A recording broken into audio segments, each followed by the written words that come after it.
Hello दोस्तों, मैं सरला रावत शाह और आप देख रहे हैं एनजी एक्सप्रेस न्यूज। काले अक्षरों में लिखा जाएगा नाम और ये नाम होगा सीजेआई का। जी हां, संजय राउत ने ये बात कही है और हार का ठीकरा पूर्व सीजेआई पर फोड़ दिया है। महाराष्ट्र विधानसभा चुनाव में न केवल शिवसेना यूबीटी बल्कि पूरे महाविकास आघाड़ी गठबंधन को शर्मनाक हार का सामना करना पड़ा। जनता ने महायुति गठबंधन को प्रचंड जनादेश दिया। अब शिवसेना के नेता संजय राउत ने पार्टी की हार का ठीकरा पूर्व न्यायाधीश डीवाई चंद्रचूड़ पर फोड़ दिया। उन्होंने इस संबंध में तर्क भी दिया है। उन्होंने कहा कि राज्य जिस तरह से हमारी हार हुई है उसमें अध्यक्ष उद्धव ठाकरे और उनके करीबी संयोजक जो हैं उनकी हार के लिए और कोई नहीं बल्कि पूर्व मुख्य न्यायाधीश डीवाई चंद्रचूड़ हैं।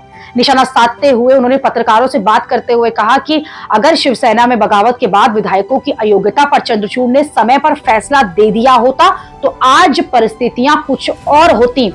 उन्होंने हार के कारणों का विश्लेषण किया है और कहा है कि इन सबकी जो ठाकरे की हार हुई है इसके पीछे न्यायमूर्ति चंद्रचूड़ द्वारा शिवसेना विधायकों की अयोग्यता पर फैसला न देना है और इसी पर वो निशाना साधते हुए दिखाई दिए। उन्होंने कहा शिवसेना बनाम शिवसेना हो या फिर राकंपा बनाम राकंपा हो, इस मुद्दे पर उन्होंने अपना फैसला नहीं दिया। 2 साल हो गए, चुनाव भी हो गए और अब किस पर भरोसा किया जाए, किसकी बात पर भरोसा किया जाए।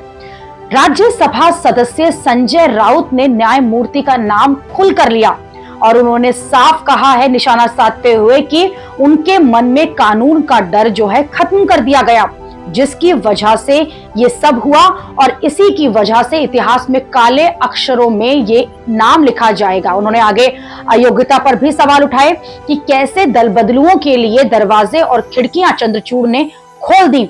इसलिए आज महाराष्ट्र में जो कुछ भी हो रहा है उसके जिम्मेदार डीवाई चंद्रचूड़ ही है।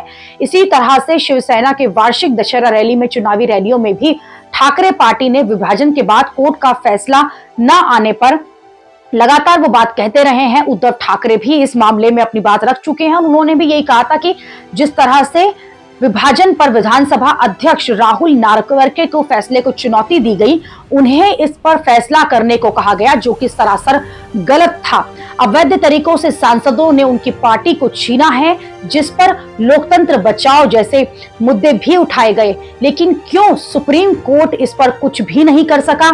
यही वजह थी कि महाराष्ट्र के 288 सीटों पर जो परिणाम आया वो ठाकरे के अनुकूल नहीं आया। के लिए हमारे YouTube चैनल को सब्सक्राइब करें और नई वीडियो की नोटिफिकेशन के लिए बेल आइकॉन को दबाएं। अगर आप ये वीडियो Facebook पर देख रहे हैं तो लाइक जरूर करें और ज्यादा से ज्यादा शेयर करें। धन्यवाद।